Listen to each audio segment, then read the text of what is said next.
Mutations can and do happen throughout our body, throughout our lifetime.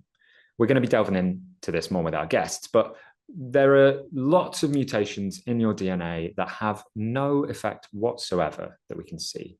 These are what we'd call silent mutations. And the vast majority of mutations that we have in our DNA codes are silent. They don't have an impact.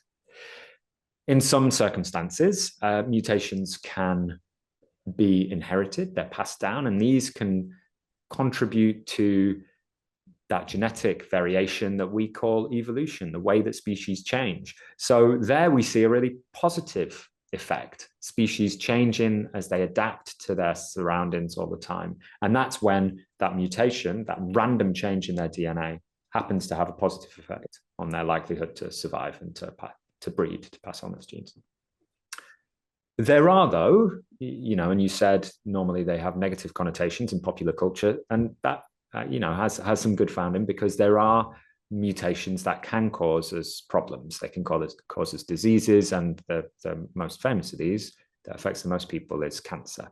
That's a suite of loads of different conditions that are caused by changes in our DNA. One example of that is we see a mutation in one of the genes, a section of our DNA code, where for a gene called the BRAF gene. And this is a gene that helps control how our cells grow. And a mutation to that particular gene can make those cells grow exponentially, and that becomes a cancerous tumor.